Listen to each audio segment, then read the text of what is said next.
The ring came home on a cool September evening. Lillian stepped through the doorway holding her left hand high so the diamond scattered lamplight across the hallway I had painted soft cream the year she started first grade. I was at the kitchen table balancing the household accounts, the same scarred oak table where she once traced letters while I stirred cocoa. I closed the ledger, wiped my hands on the apron she used to call Grandma's magic cape, and opened my arms. She let me hold her for exactly one heartbeat. Then she stepped back and the warmth began to cool. His name was Nathaniel.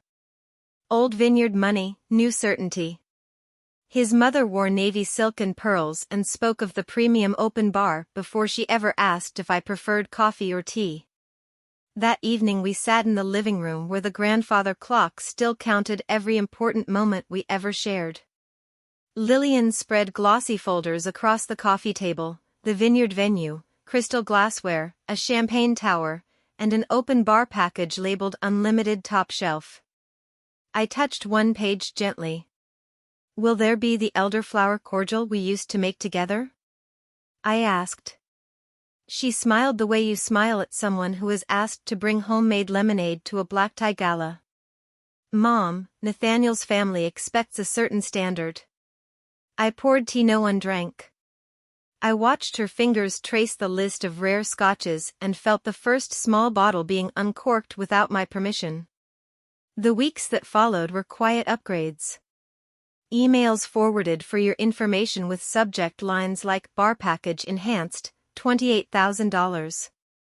Texts that ended with "Nathaniel's parents insist" instead of "love." Dinners cancelled because the sommelier needs to taste with us. I told myself it was normal. Brides toast with crystal they did not pay for. Mothers learn to swallow the cost. That is the silent agreement we sign the day they take their first breath.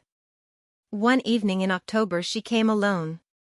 She sat on the edge of the sofa, knees together, hands folded the way she used to when she had broken something precious. "Mom," she said, studying her manicure instead of me, "the bar is Nathaniel's family's gift. You don't need to worry about it." I waited. The clock ticked. She finally looked up. "Just let them handle it." I remember tasting metal in my mouth. I remember smiling the small, harmless smile widow's perfect. "Of course, darling," I said. And the first real tab began to open somewhere inside my chest. November arrived crisp and golden. The maple outside the kitchen window turned the same fiery red it had the year Lillian learned to ride her bicycle down the driveway. I watched the leaves fall while invoices began arriving almost daily. They came in heavy cream envelopes with the vineyard crest embossed in gold. Signature cocktail development, $4,800. Vintage champagne upgrade, $12,000. Rare Japanese whiskey flight, $9,200. Each one marked courtesy copy and addressed to me alone. I laid them in a neat stack beside the teapot on the kitchen table. I paid them quietly from the household account Lillian still believed was joint. I did not ask questions. I simply signed my name the way I had signed school permission slips and college checks and every fever chart when she was small. One warm afternoon I drove to the vineyard unannounced. Lillian stood beneath the pergola while Nathaniel's mother pointed at crystal stemware as though she had pressed every grape herself. They did not see me at first. I stood behind the olive tree and watched my daughter taste a 30-year scotch and nod approval. When she noticed me, her smile thinned. "Mom, we're doing the final bar tasting. It's very detailed." Nathaniel's mother did not turn around. I said I only wanted to see how beautiful everything would be. Lillian sighed the way you sigh at a delivery person who has arrived on the wrong day. The sommelier appeared and gently guided me toward the parking lot. "Mrs. Beaumont, perhaps another time. The couple has a tight schedule." I let him lead me out. The gravel crunched beneath my shoes like small, expensive regrets. That night I sat in the dark dining room with the growing stack of paid invoices. I ran my thumb over the gold crests and felt the years of scraped knees and school plays and midnight tears fold themselves into a very cold, very heavy place inside my chest. I made tea I did not taste. I looked at the photographs on the sideboard, Lillian missing her front teeth, Lillian in a graduation cap, Lillian asleep on my shoulder the night her father died. And somewhere between the second and third photograph I stopped waiting to be thanked for every swallow. December came in hard and silver. One evening I went to the attic to find the box of Lillian's baby shoes I had promised the florist could be photographed for the memory table. Behind the cedar trunk, wrapped in the same burgundy velvet I once used to line her father's favorite chair, lay the small ebony box he pressed into my hands the week the cancer finally won. I carried it downstairs and laid it on the kitchen table beneath the lamp we had used for homework and hospital forms and every promise we never broke. The little gold key still hung on its chain beneath my blouse.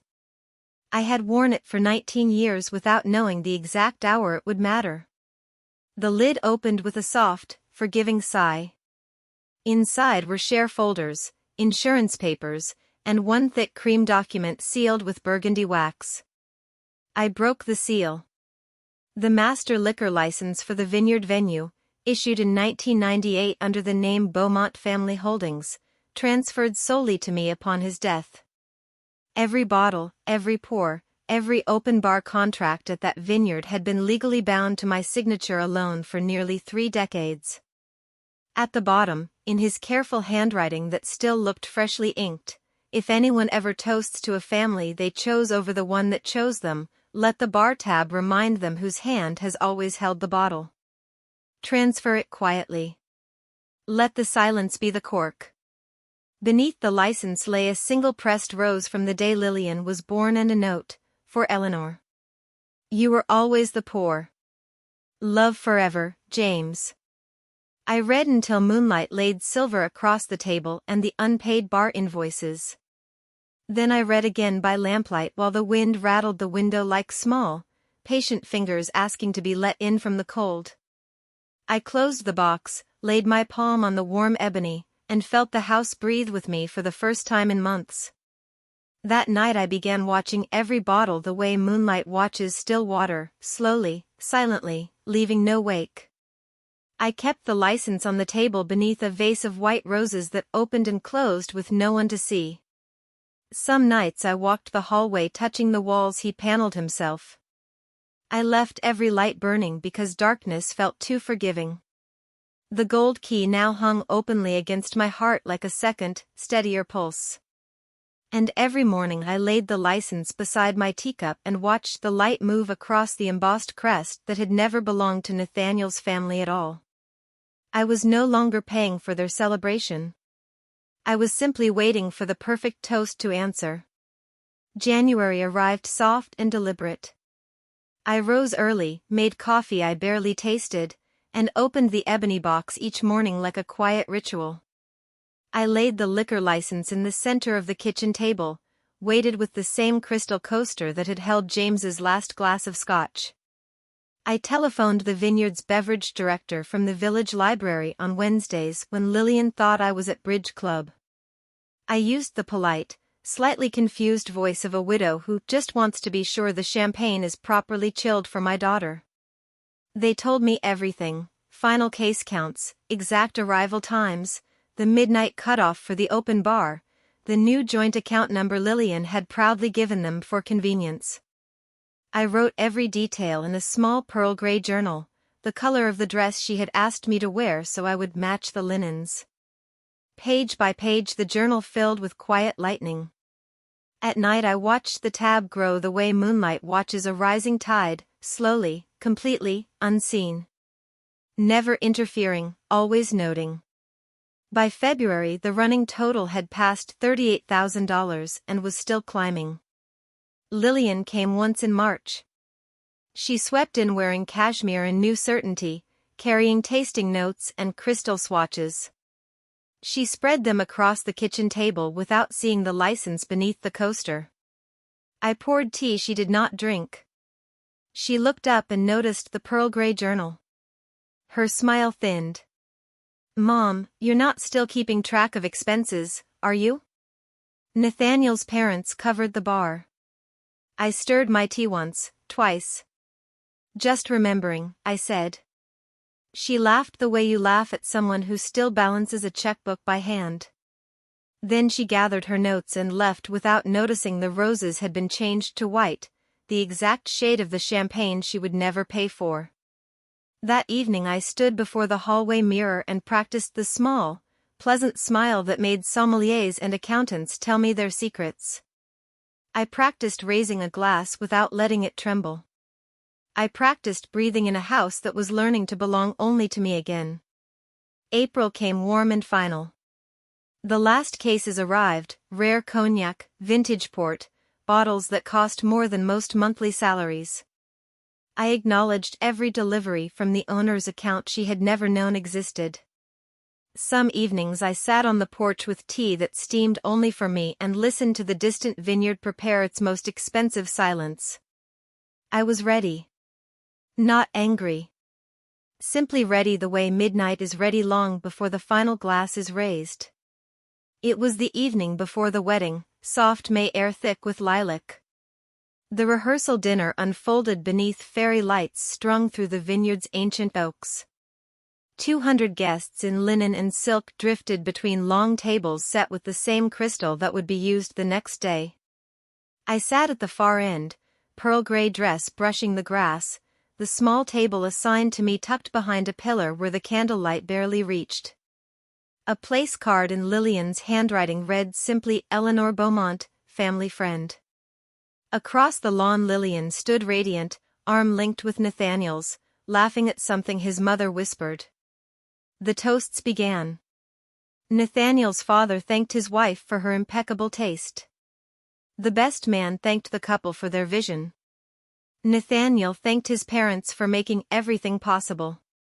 Lillian's voice rang clear as she thanked Nathaniel's family for welcoming her into the life she had always dreamed of. She never once looked toward the shadowed table. She never once said my name. I listened to every word, hands folded in my lap, the pearl gray journal resting inside my clutch like a sleeping heartbeat.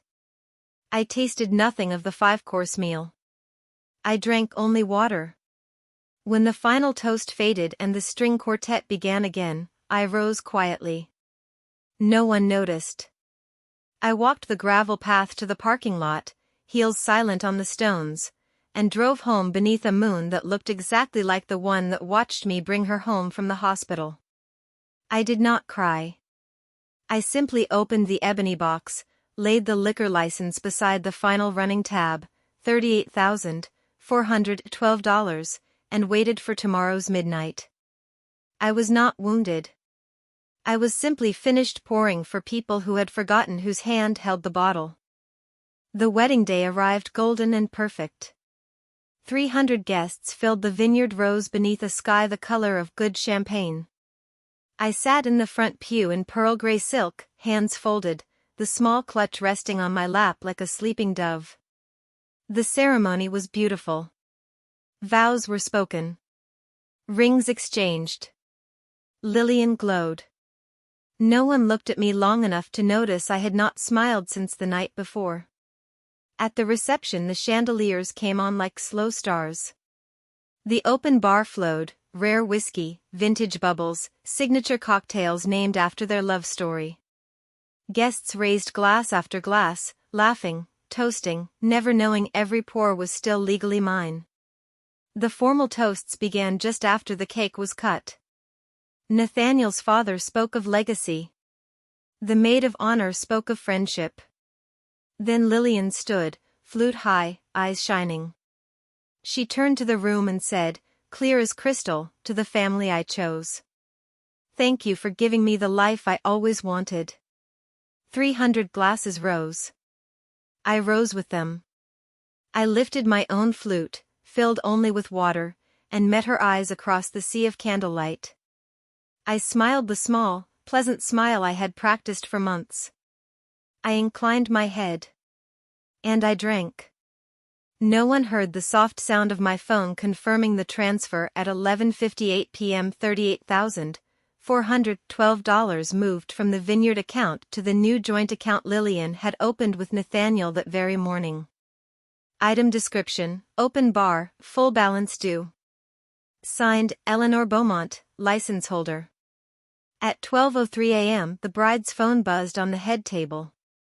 Then Nathaniel's. Then his mother's. The music played on. The dancing continued. But something cold moved across their small circle like spilled wine no one could mop up. I set my empty glass down, gathered my clutch, and walked out beneath the stars. No one stopped me. No one ever does when you have already paid in full. They say the photographs are flawless, Lillian radiant, Nathaniel proud, the vineyard glowing like a dream.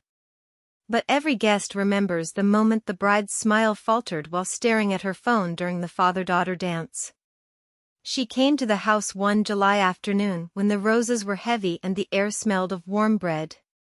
She stood on the porch in jeans and the same college sweatshirt she used to steal from my drawer. She asked if I still had the pearl gray dress. I made tea. We sat at the kitchen table where every important bill had once been paid. She cried without sound. I passed tissues the way I once passed warm milk at midnight. When the cup was empty she whispered, "I didn't know it was yours to give, or take." I looked at her for a long, steady moment. "Some things," I said, "are only free when the person pouring is thanked." She left the sweatshirt draped over the chair. I folded it and placed it beside the pearl gray dress that now lives in quiet light. Some evenings I open the ebony box and touch the pressed rose from the day she was born. I walk the hallway of photographs and pause at the empty space where the toast portrait should have hung. I do not fill it. Some silences are more honest than any picture. People ask if I am lonely. I tell them loneliness is paying for every swallow while being toasted away. I have paid my last bar tab for people who forgot whose hand held the bottle. That is surprisingly peaceful. The last laugh is never loud. It is the soft ping of a bank notification at midnight. It is the quiet clink of an empty water glass raised in perfect answer. It is an old woman walking beneath the stars knowing every pore in the world still waits for her signature, whether anyone remembers to say thank you or not. If this story rested somewhere gentle inside you tonight, stay a while longer. The kettle is warm, the roses are quiet, and there are many more evenings when a woman remembers she was always the vintage, never the guest they tried to drink without thanking. You are safe here. You are seen. And that, my dear, is the only tab that truly matters.